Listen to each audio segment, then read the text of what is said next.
So welcome everyone. Welcome, Mayor, to Exodus Transitional Community. We're honored to have you.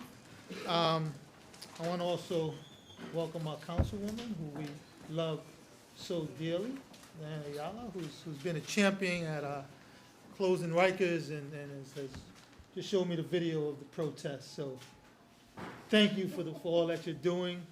Liz, I've been following you since your days in the state, and we're honored to have you at Exodus and being part of this conversation. So again, on behalf of Exodus, we want to thank you for Jails to Jobs and all that comes along with all the initiatives that you're putting forth. I want to thank again, there's some folk in the room I definitely want to thank. It's my staff that are around here somewhere. My board of directors, some of them, my board of directors, my VP team, who allow me to sit here. They're actually the ones who do the work, as you know. I get to, kind of take all the bows. And all the advocates who help to shape these conversations. And I believe I have two of my board members here. There they go. They keep me employed, so I want to just thank them as well and everyone else who's here. Mayor, we recently celebrated 20 years. Servicing about 2,000 people a year, running from youth groups to trauma-informed groups. We have sites in Newburgh and Poughkeepsie. And we also, you just walked through the Wellness Center, where we are battling the opioid crisis locally. We have 47 people on staff. And I think the amazing thing is not only are they educated, not only they have the credentials, but 85% of justice involved. So before it was popular, we realized the talent that exists with so many of the women and men that are being released from our jails and prisons, and we tapped into that talent. Not only do we have, again, 47, I'm part of that 47. I served 12 years, Mayor, and saw the goodness in people. When you have the opportunity to watch someone become conscious, when you have the opportunity to see someone get their GED and really want to change their lives, you become invested in those lives. Thus, for us, it's so important to have the staff that we have that comprises of the culture and the makeup that makes Exodus what it is. But I think, Mayor, none of this, the success we talk about is not our own. Because if it's not for people like Councilwoman Ayala, Mayor, Mark J., and the great team that you have, all this will be in naught. We won't have the funding to do this work. We won't have the opportunity to showcase the goodness of people, people that have some redemptive qualities that are just looking for a second chance. So for us, that's important. But you have the courage, and all of you have the courage, to kind of boldly say we will raise the age. You have the courage to boldly say we will pass the Fair Chance Act. So the discriminatory policies that exist for folk trying to find jobs do have we leveled out the playing field. You continue to reduce the jail population to record lows. We're talking 3,300 in 2026, I recently read. I think we started, Liz, at what we were at 5,000 or some 6,000, and we started just 3,300 is amazing and deserves a round of applause.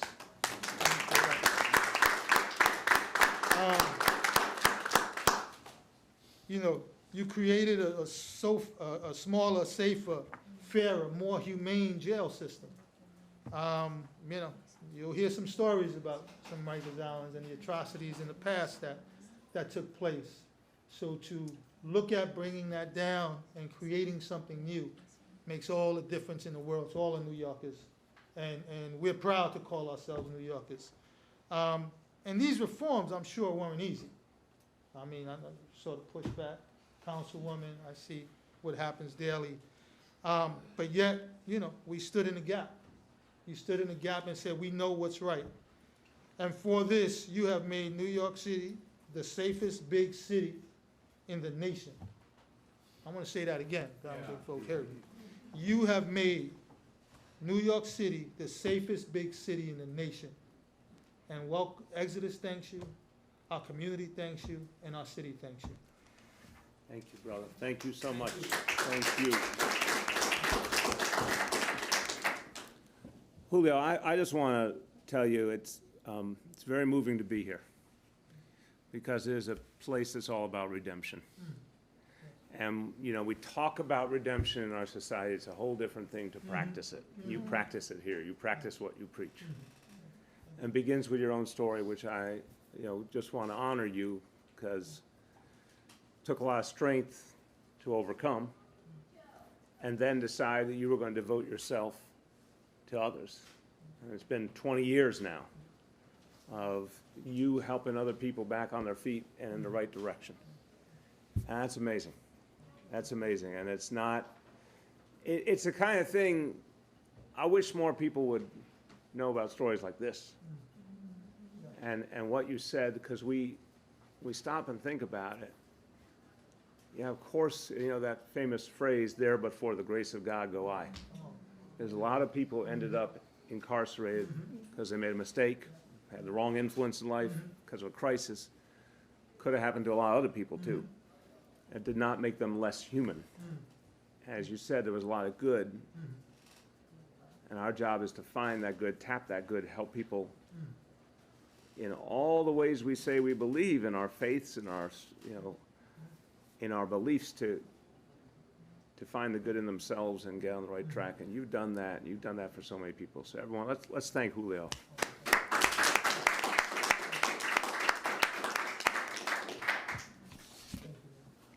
And I want to just thank everybody who's here, everyone who's part of Exodus for the work you do, everyone who works hard to help people find a better life, find the good in themselves, believe in themselves. I want to thank Councilmember Diana Ayala, who's been a tremendous partner. And as we are in this historic week, turning towards one of the biggest criminal justice reforms this city's ever seen, it's one thing to talk about it. Diana's been on the front line of it. And she's a very strong person. I want to give you, a lot of people don't know you well enough. I do. You're a strong person who believes in something, and you committed yourself on a path of helping change this whole city, and it has not been easy. But big changes rarely are. So you've been a hero in this fight. Let's thank Diana. And to the head of my office for criminal justice, Liz Glazer, and her excellent team that you put together. I know you spent your whole life on criminal justice reform. I hope you're feeling a great deal of satisfaction this week because you've been one of the architects of this change. Let's thank Liz and her team. So I have often said that the era of mass incarceration did not begin in New York City, but it will end in New York City. We're going to lead this nation. We're going to show that things can be done in a very, very different way. And what we announced in the last few days, that our jail population will go down to 3,300. This is breathtaking when you consider, it wasn't so long ago in this city that we had over 20,000 people in our jails on any given day. And for years and years, people assumed that would just be the way it was going to be. And that even though we all knew there were problems, many deep problems in our jail, it just wasn't anything you could do about that. But I want to thank a generation of change agents, some of them in City Hall, on both sides of City Hall, a lot of them outside of City Hall. All of us believed together. And Julio, I know you were part of the original commission that helped put together a lot of this vision. We all believed that something very different could happen. But the more we have deepened our work, and the more there's been positive change in Albany as well, we've been able to imagine things that would have been literally unimaginable. When I started my administration, Liz will remember these meetings, we could not see a world below 5,000. We would have been loved to have gotten to 5,000, but a lot of changes have happened, and a lot of the things that we've tried to give people different alternatives have worked. And this is central to the whole thing, we're arresting a lot fewer people. And this is something I urge everyone to focus on. In 2018 in New York City, our NYPD arrested 150,000 fewer New Yorkers than 5 years earlier. 150,000 fewer people were arrested, and crime went down. Crime went down. And if you're going to end mass incarcerations, one of the things you need to do is not arrest people who don't need to be arrested, and we're proving that. So something very big is happening. 3,300 people is the goal we're going to meet. And what we are doing right now puts us on a path to have the lowest rate of incarceration of any big city in America. This is historic, to have the lowest rate of incarceration of any big city, and to prove that that goes along with being the safest big city. So we're going to get off Rikers Island once and for all. We're going to have borough-based facilities. I emphasize to everyone, these are facilities that are about redemption, right?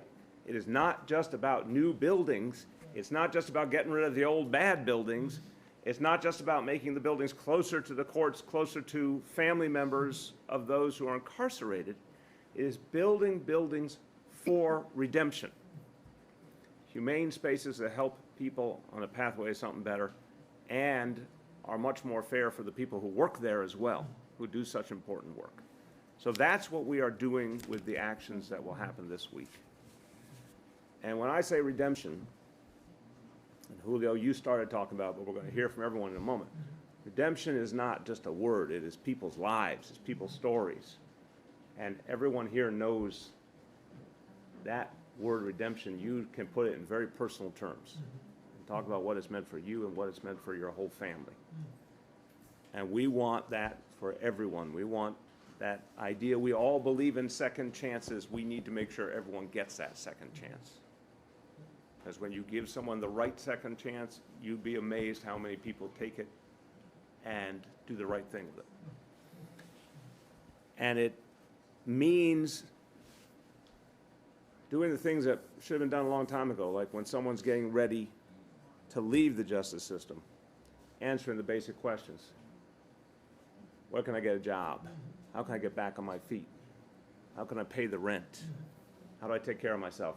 A lot of people left our justice system without those answers, and are we shocked that some of them ended up right back behind bars? If we want to make sure there is not recidivism, we have to build an approach that actually helps people answer those very human questions. Every single human being would ask the same questions.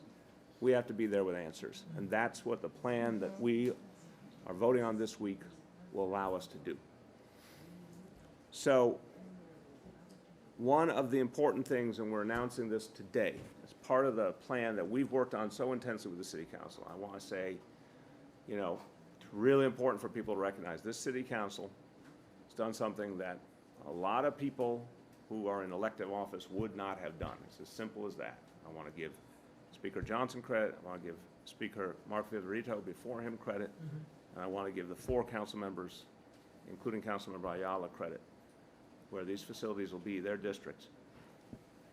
Every one of them said they were going to do the brave thing and the right thing, and the thing that took some guts.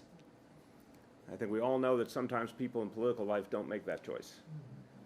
But you made that choice, the Speaker made that choice, your colleagues made that choice. And as we have negotiated over these last weeks, everyone's been asking themselves a question: how can we do the most within our reach to change things once and for all? That's been a common desire. So one of the things that we are announcing this week is that from this point on, everyone who goes through our correction system will get a transitional job when they leave one of our jails. Every single person. Every person. Because it's one thing, again, to talk about redemption, but if you leave a correctional facility and you don't have a job to go to, you're in a really tough spot. And the chance of getting on the right track and staying on the right track gets greatly, greatly reduced. And if we're real about our values, we want to get people on the right track from the very beginning and keep them there. So we started previously providing transitional jobs for some people who went through correction system. Now we're going to do it for everyone. And this is one of the ideas that came out of these negotiations. We will literally be doubling our annual investment in our Jail to Jobs program. And I think this is going to be a profound step to end recidivism. We're going to show folks who end up in the wrong place that we have faith they can get on the right track. There'll be that job to reorient them to being back in our communities, and that job that makes it possible to then go and get long-term employment. Everyone knows, whoever you are, you want to get a job, it's easier to get a job if you have a job. We're trying to reflect that reality by helping folks who need that transitional moment to work for them and need that handoff to go right, by making sure everyone knows that'll be there for them. So this kind of investment and a lot more that we'll be talking about this week is going to make a huge difference. We're going to be investing more in organizations that do this powerful work like Exodus, because you've proven it works. Say that again, man. I wanna We're make going to sure be I- investing I wanna make more sure- in organizations like Exodus. You want to make sure you Cameras can take it. Because it works. And this is how you end mass incarceration. This is how you end recidivism. This is how you keep lowering crime. This is how you create a more humane and just and fair society. All these pieces go together. And New York City has always been a place that believed in second chances. And now we're going to make sure everyone gets that second chance. And we're going to change a lot of lives. So to everyone here, again, I am so appreciative to each and every one of you for being willing to talk about your own life, to help educate other people and inspire other people. And Julio, I want to hear from everyone about their stories, Sure. so we can tell the whole world of New York City how this works. Wonderful, wonderful. Thank you, man. Thank you for again, all the announcement. This is wonderful. And it really is going to change the city, and I think it change the makeup of the work that we do. So we're honored to, again, be a part of this. I want to introduce you to Brother Julio. Briefly tell the mayor and the team. So here. how you doing, Mr. de Blasio? It's a pleasure to meet you. To see you, Julio. It's an honor to hear what you're planning on doing, and it's something that should have been done a very long time ago, because we have a lot of our youths nowadays that are lost, and being in prison and in jail with no sense of somebody to care for them, it's kind of hard to transition back to society. When I came home this bid, my life, first of all, my life had changed in 2007. When I caught this bid, I got chased by the federal government and I jumped off the George Washington Bridge. I was not expected to survive. I was in a coma for 6 months, paralyzed, could not see, could not walk. From that day forward, no matter how much time the government gave me, I told myself that it's time for change. So being in federal prison, I've done so much. I've gotten my education. I've gotten college courses from the University of Florida, my culinary arts certificates, my managed first certificates, serve safe certificates, anything that has to do with culinary arts, I took advantage of. And when I came home, the first thing I heard about Exodus. I heard so much about this program, and when I got here, I came here with a plan. I came here with all my resumes and everything, and the first thing when I spoke to the job developer, I told him, this is what I want. I'm not turning back. This is me. This is what I want. And they helped me so much. Sitting in that room the first day and watching that video with Julio and how he tried to change his friend's life, and I seen the disappointment in his eyes when he couldn't. It's kind of hard when you try to help somebody and you feel like you failed, but you know you've tried your best. So I've been in here, and the third month after I got here, I almost gave up. I'm not gonna sit here and lie, because being incarcerated for 15 years and coming to this world seems too big. And I called Exodus one day and I spoke to my field counselor, Selena, and I asked her to come downstairs. When she came downstairs, I was in tears. And I told her, I can't do this no more. This ain't me. I'd rather be in prison. It's like, I was nervous. It's like this world was too big for me. And she told me, she looked at me and she says, are you sure that's what you want? And I just broke down more, and she says, nah, that's not gonna happen. I'm not gonna let that happen to you. And from that day forward, she helped me, Julio helped me, Philip helped me. They said, nah, we're gonna make sure that you make it. And my first interview that Exodus sent me on, my first interview, and that was the only interview I needed. I went to, it's a spot in Park Avenue South. And it's a company it's Orify, so it's different companies. When I went there, I was kind of disappointed because they told me, we feel that you way too qualified for this, but we're gonna set something else up for you. So when I went to this company called Little Beach Table, they hired me on the spot. And when I explained to him my situation, he says, we don't care about that. We just care that when you come here, you're gonna work and you're gonna do what you have to do, and we're gonna trust you. We're not gonna be looking at you differently because of your background. It's people like this that give us opportunities and make us believe in ourselves. When I didn't believe in myself, I'm not gonna sit here and say that I'm a perfect person. To this day, I'm not the most perfect person, but I'm striving to be the best that I can be. And when I feel like I'm going left, I get on that phone and I call Exodus. I call my counselor or I call anybody that's here, and I speak to them. And you're gonna be all right. Come in, come see us. And I'm always here, and I don't show up as much as I used to here because I'm very busy at work now. I work as a prep chef, and my job is I train the staff in all the other restaurants. We are at a point where we're opening up 2 more restaurants. So I travel a lot now. Now, I do more traveling now than I've ever done. I go to Connecticut. I'm on the verge of going to Maryland to a new restaurant we're opening up there. My job is to train the new chefs that's going to be running the restaurants. Yeah, I could cook better than a lot of people. But I say, man, Exodus, this program right here, is something that I mean, we have to keep it going for the simple fact that it's people that understand us. It's better to be with people that understand you, has been in a situation that you've been to, that could relate to you. I mean, I could sit here and I could look at Julio and I say, yeah, he's been in the same boat that I've been in. And his stress, even though where he is right now, and I'm proud because he's a man that takes pride in what he does. And he takes that pride and he builds that pride in us with the rest of his staff. And I gotta say, I'm thankful. I'm thankful for Julio because without him and Exodus, I don't think I'd be sitting here talking to Mayor de Blasio. I never thought I'd be sitting here talking to Mr. de Blasio right now. But like I said, man, Exodus has done a lot for me. And I hope that we could continue with Exodus and open up more programs like this, not only for our older individuals, but for our youth, because the youth is our future. And without them, it's nothing. And I say thank you, de Blasio, for everything that you're doing. Thank you for having me here. Julio, thank you for having me here. It's an honor to be sitting here and actually talking, because I'm not supposed to be sitting here talking right now. I'm supposed to be buried. And with the grace of God, I'm here. And with the faith of Exodus and my family, I built a foundation that I don't think can never be broken. Love it. We're proud of you. Never be broken. Thank you. Thank We're you. proud of you. Thank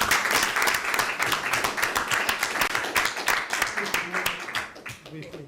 First, I don't want to take too much credit, but you got to ask him who told him about Exodus. So you were gonna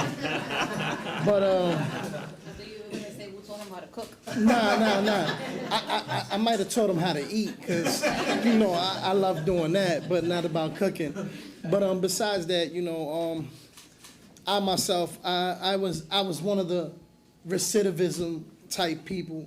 I was in and out the system since I was 9 years old. It was hard, as I was kind of telling Miss Liz in there. It was hard growing up in a neighborhood where in our buildings there was 3 fathers in between 5 buildings, and out of those 3 fathers, only one worked. So we didn't see strong men. We seen strong women, and we seen strong women dealing with a lot of adversity and with little to help them, And with that being said, Julio hit it. Julio hit it. You have to think about the youth. The first thing he said is we have youth programs. I don't know if anybody caught that, but that's the first thing he said. Second thing, the last thing he said was this is about our youth. When I came out of prison, I was working like him. I wound up going from state to state to state. Then I went to federal, and federal was about to put me away forever. And I said to myself, and I asked the judge only one thing. I was sad to see that I had 3 rows of people sitting in federal court for me every time I went to court. And it sparked the fire in me, and it said something to me that, you have this family back there, you have this support back there, and you're abusing it. You're not using it, you're abusing it. And I asked the judge, literally, I told Mr. Oetken, I said, if you give me a chance to get back to that family, I will never give anyone a chance to put handcuffs on me again.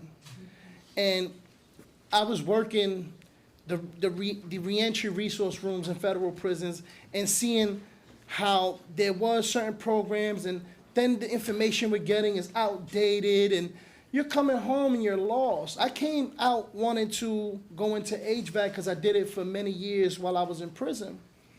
And when I got here and I seen certain staff members aggressive style in helping, the belief in giving from themselves to help build others, that right there just changed my whole outlook. I said, no longer will I do HVAC. I'm gonna get into the social service field. And one way or another, I'm gonna give back.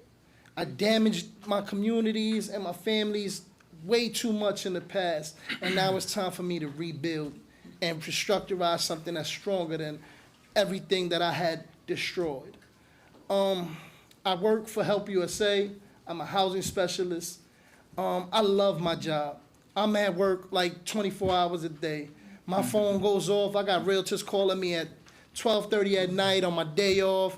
I have no problem giving back. I've actually helped people outside of my shelter. I just set up to help the housing specialists here. We're gonna do something together to try to see if we can help more people. Because I think Maslow said it, there's a hierarchy of needs, and without shelter, you don't know what to do.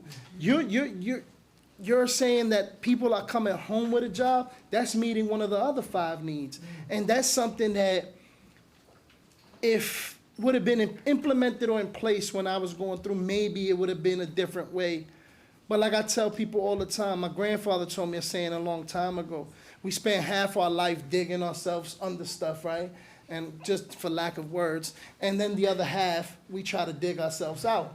But I've learned one thing, having friends like Julio, and counselors like Selena downstairs, and things like that. I just met Mr. Gregorio, and we about to network because I'm trying to do some of the things he's doing.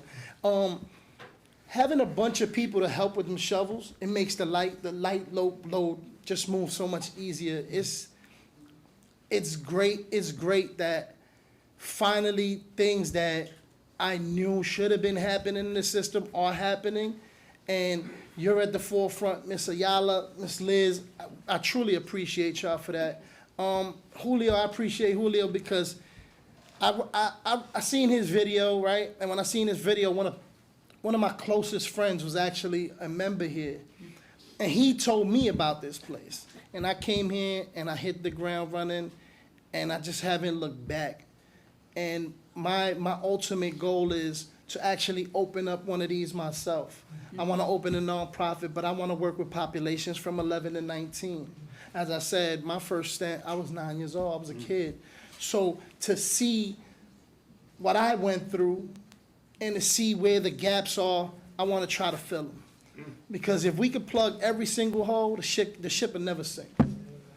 And with that being said, I am, like Julio here, I am honored to think that a year ago, 13 months and 5 days ago, I was actually in a cell.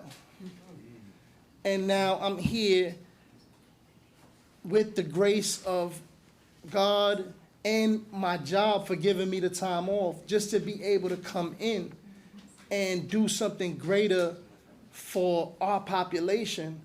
And it's beautiful because I never thought the Help USA would hire me because of a situation I went through with ACS. I applied for the youth development specialist. The investigator, when they disqualified me, wrote me a letter. And in that letter it said, because of your history, you are a person of poor character and morale. Wow. And would be more of a danger to the population we're trying to serve than to help. That could have broke the most willful, strong person available. I use that as motivation it lit a fire under me. I frame that it is in my office. Because one day I will meet that gentleman again and tell him thank you. Because I don't have no ill feelings or hard feelings for him. Because he actually helped me without even realizing it. And as you said, the discrimination towards people that come out and that have these felony tags. And, you know, I tell my clients every day, don't allow no one to put a title or a tag on yourself that you did not place and you did not live for to get. Make sure that you identify yourself the way you want to. Like, I'm fat, but I identify slim. So, you know, these are the kind of things that I tell my clients all the time. Identify yourself how you want to. Carry yourself how you want to. Don't allow no one to ever tell you that you can't do something. And if you can't do it, then come get me, we'll do it together. Nicely said. Beautiful. That's beautiful. Mayor, I just wanted to hear Gregory for 2 minutes, if you don't mind, because I think, in speaking to him and one of our employees here in our wellness center who's battling the addiction crisis daily, we could do a staff retreat every year. They fight me, but we go upstate in the woods. No phone service, so you can imagine how that is. But you said something so amazing at that time that I just wanted, hopefully you'll share a piece of that with the mayor. How you doing, Mayor de Blasio, y'all? First, I'd like to thank you for ending Stop and Frisk, because I grew up in the Bronx, in the South Bronx, where in the beginning, you know, growing up watching 80s movies and 90s movies because of my stepfather and stuff, you know, it was a lot of actors I idolized and I wanted to be like, I wanted to emulate, I wanted to go to the Army, I wanted to become a cop. But, you know, playing manhunt and tag, unfortunately, you know, you come around, you experience police officers, you know, stopping you and, you know, touching you and, you know, doing other things. And, you know, it kind of does something to a child. You know, it kind of, you know, changes your mind. It makes you, you know, think different and, you know, behave differently and rebel, you know, when you wasn't rebelling. And growing up and, you know, embracing my environment and truly becoming a product of the South Bronx, you know, I began to go into prison, you know, jails, Rikers Island, to be exact, at 16, where, you know, I found all my friends, you know, that I was in school with, because I realized then that the public school education that served me didn't serve me, all my friends, the way that I thought they will. You know, I didn't know how to read and write, you know, I kept going to Rikers Island. And at an early age, you know, I went from 16 to 17, back out, back in at 18, out, back in at 19, back out, you know, and I embraced it. To me, it was like a badge of honor, you know, just trapped in ignorance, you know, and around people that embrace the ignorance as a positive achievement, you know, as a successful thing to do.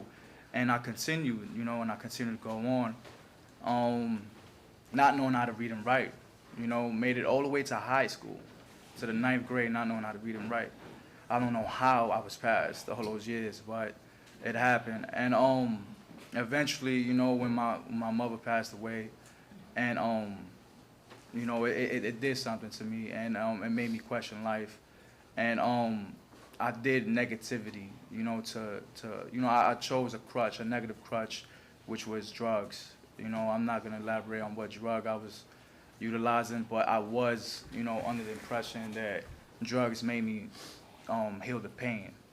So, you know, I went through a lot, you know, like 10 years of my life, just, you know, drugging and out there thugging in the street, not knowing what to do, you know, just living life, you know, carelessly and lawlessly, you know, doing everything under the sun that I could get away with. Eventually, you know, because of my mother's passing later on in my 20s, you know, in the middle of my, I got shot 2008, and that right there kind of woke me up. You know, realized my mom passed away in 2007, but 2008 when I got shot, it woke me up, and you know, I realized that the streets didn't love me, because when I was, you know, out of commission and on crutches for close to a year or about a year, nobody came knocking on my door seeing if I was all right. You know, and it struck a chord. You know, I understood that the friends that I grew up with now have families and everybody have to tend to their own. You know, it's not like when we was kids all grouped up, having fun and, you know, breaking the law, but life moves on, you know? So I made a promise to myself and to my mother, my ancestors, everyone, that I'm gonna learn how to read and write, and that I'm gonna continue to do that. And it really didn't happen overnight. Unfortunately, I reneged on it, and I eventually caught a bid where I did 5 years, and during that 5 years, I got my GED, and I eventually came around, and it woke me up. I realized that, you know, I was coming home in my 30s, and that, you know, there was no more playing around. There was no more, you know, of that ignorance existing in my mind, because, you know, I guess my prefrontal cortex finally developed, you know, and I caught it. I understood. I wasn't stubborn anymore. I didn't want to continue going back to prison and making institutions, you know, a lifestyle, you know, just going in and out of different programs and, you know, jails and different buildings in Rikers Island, asking the captains why don't they give us GED books instead of chess and checkers to play with in the housing areas. And I realized that I had to do something. And I heard about Exodus while I was incarcerated, because his name is synonymous in the prison system. You know, everybody talks about Julio and Exodus and what Exodus is doing. However, I still came home to not pursue Exodus right away. I still had to find myself, and it wasn't easy because I came home homeless because my parole officer didn't accept my address. And you know, I struggled a lot, you know, to just stay home and just stay away from people that'd take me somewhere negatively, you know what I mean, where the judge sees me and then wants to keep me forever because of my record prior to that, you know, digging yourself under, you know. We fight that every day. Now, eventually, one time I was in parole, and there was Brother Daoud. He was at parole. He was talking about Exodus, and I remember hearing Exodus and reading it in the connections books that we get, the free books that we get up north in prison, and I remember, and I said, you know what, I'm gonna give Exodus a shot. Actually, it was the third time I heard, and I came over to Exodus, and everything's changed ever since. I don't want to. You know, I'm just gonna jump forward. You know, being that I suffered so much from drugs and what I let myself, you know, be consumed by and neglected my family and friends, because I neglected my family and friends, I decided to get into substance abuse. Today I'm a Case Act T counselor. You know, pretty soon I'll be a Case Act. I have my whole Case Act, and I should be going to college this January to major in social work. And when I walk through my neighborhood today, you know, people, I don't even have to say nothing. They already know the impact that I make just by entering the neighborhood wearing something like this. And it's like self-explanatory, and it feels good to be able to help individuals that come into my office and just really understand that I literally know where they're coming from. I know what it tastes like. I know what it feels like. I know how you feel. I know what it feels like to go to interviews and get turned down, because I was doing it years ago, and when I didn't know how to read and write, when I tried to get a leg up. Now that I'm able to, I give them the ins and outs, and I exhaust all my resources. Whether I'm helping someone get off of substance abuse, or I'm helping them get a job, or finding a way for them to get a resume in Exodus, I'm gonna do it. And if it wasn't for Exodus believing in me, giving me the shot, because, you know, who else would have given me a shot? Right, you know, there's probably people out there, but no, Exodus gave me the opportunity I needed, and today I stand blessed. I'm overwhelmed. I told people that I'll probably be talking to Mayor de Blasio Tuesday. They said, what?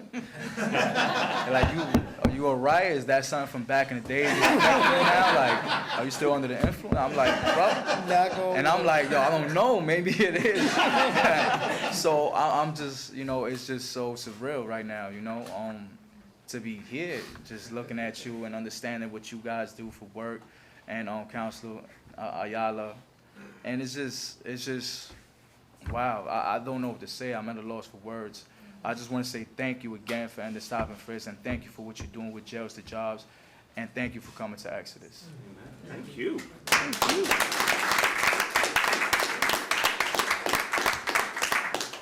So that's absolutely beautiful. If you're someone at a loss for words, I'm like, I think you had a lot of good words there. I think you did well. No, very powerful, and I really admire your strength, because it took a lot of strength. And now that you're sharing that with other people. I want to get a sense from everyone, and Julio, you can talk as you want about your own experience too. So I think the question that a lot of people need to understand is, what happens if you don't have this kind of support? And then I want to help people understand, when you do have the support, what the future could bring. So everyone here has done something extraordinary.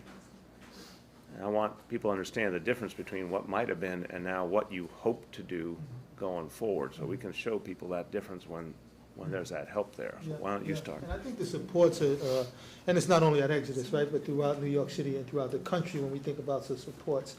I always say, it's one word, Mayor. I don't think it's something that there's a formula, or we look at statistical data, but it's presence. It's the ability to be there when someone gets home.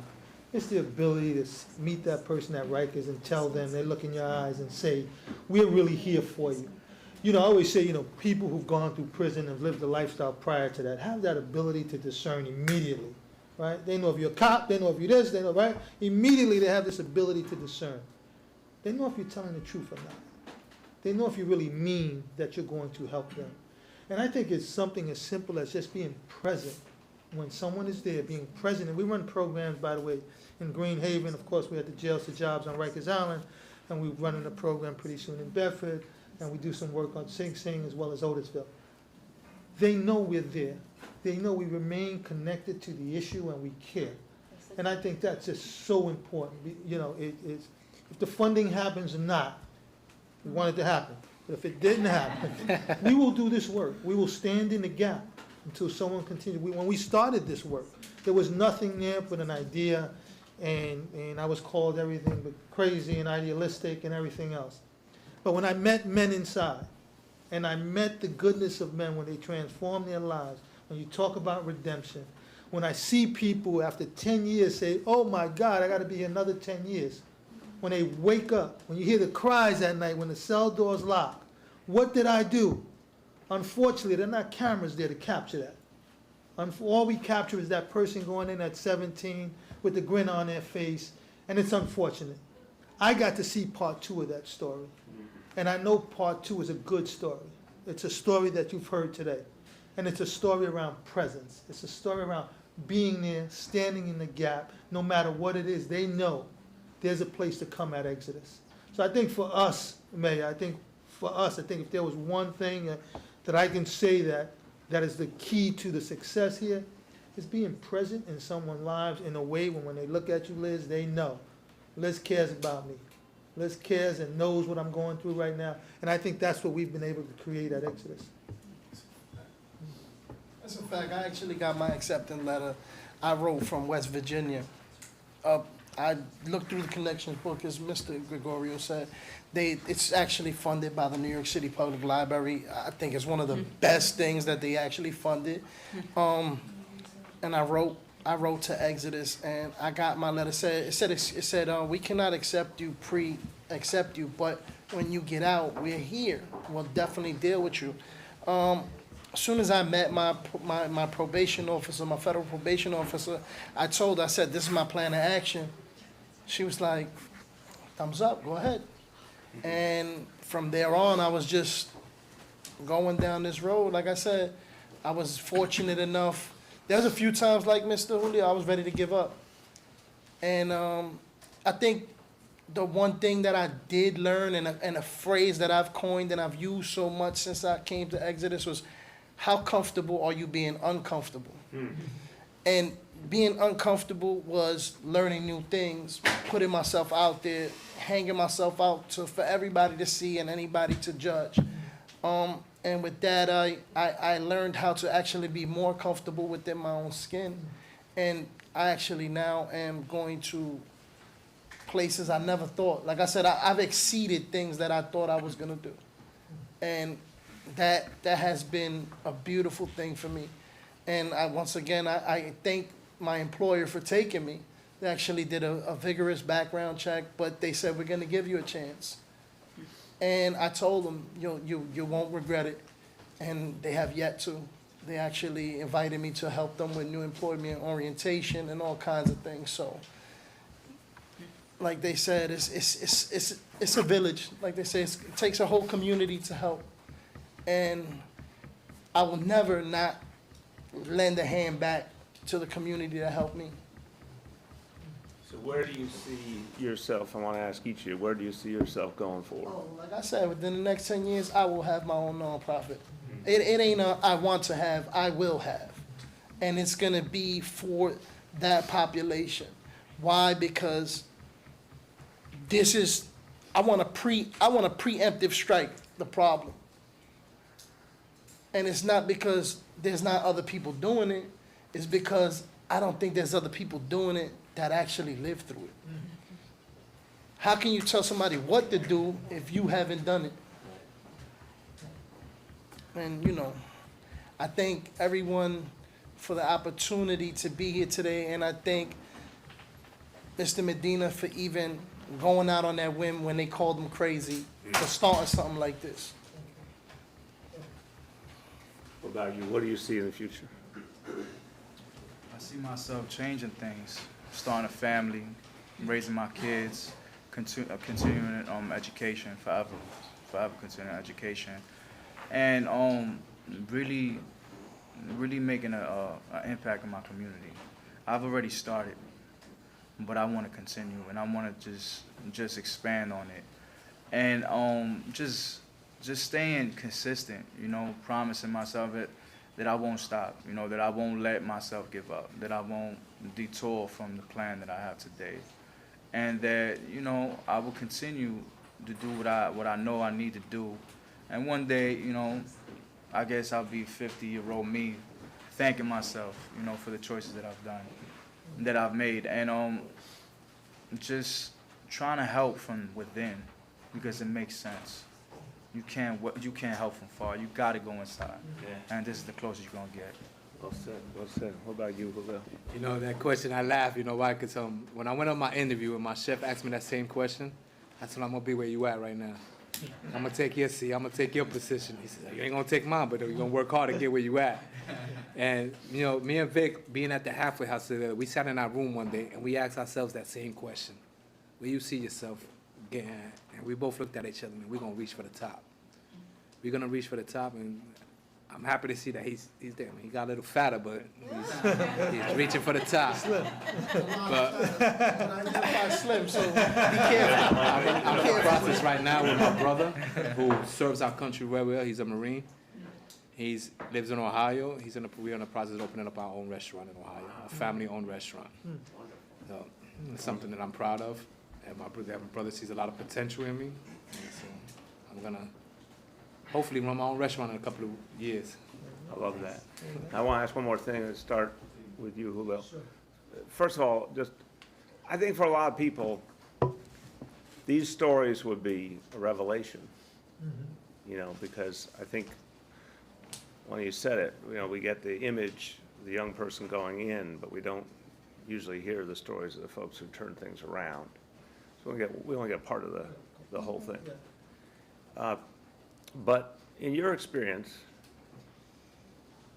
there are a lot more people in this situation? Yeah, because I think some folks might think, oh, well, these are the chosen few.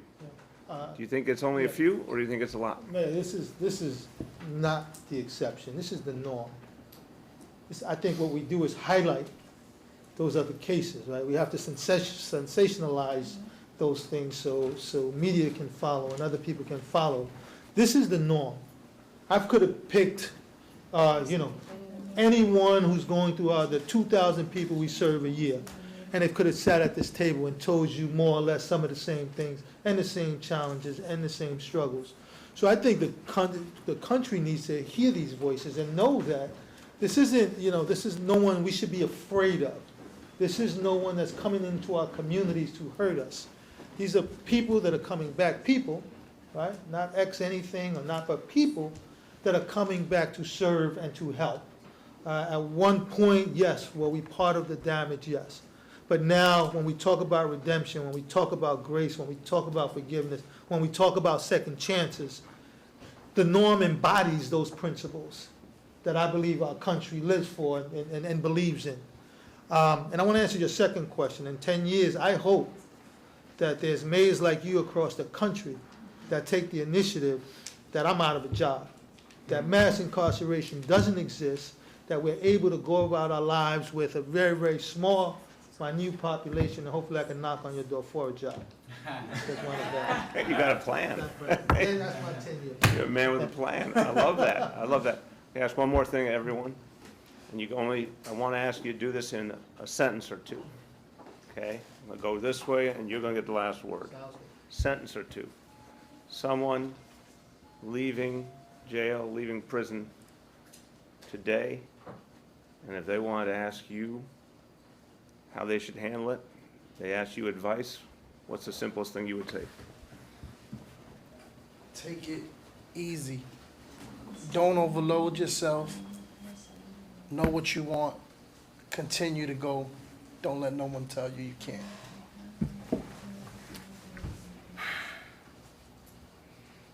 I have to say, prepare yourself for the no's. Prepare yourself for the turn downs. No, I don't want to hire you. Prepare yourself for the times where you're not going to be happy hearing what the other person's saying. Prepare yourself for adversity. Don't give up your success, your quest. To me, failure should be a word that should not exist in your vocabulary.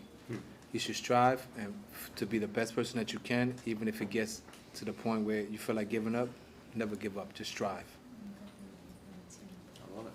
May, I think I always tell folk, we're not defined by the worst moment in our lives. I think one of the things that we want to tell young people, tell anybody on this path, that you don't have to go through the fire. You don't have to do 10, 15, and 20 years, And if you look around us, as I mentioned, if you look at the staff, some of those common denominators, right? 85% of my staff have walked this walk. 85% have been through some of the horrors that are on Rikers Island. But 85% are successful and are constantly and chronically making themselves better. And I think when we tell this story, not only to the city, but to America, we're going to get the changes that we're looking for. And again, I thank you for this opportunity, for taking all this time. Your team is amazing. They came in and took over the space, threw us out, but we, in a good way. And we loved kind of every moment we had the opportunity to learn more about you, learn more about your work. And like I said, I think one gift that we bring is the gift of discernment, and we know you're real. We know you're real in the work that you're doing. We know you're real in changing mass incarceration and building smaller, safer, fairer, more humane jails. And we're on board, and you have our support. Thank you, brother. Thank you, everybody. Thank you.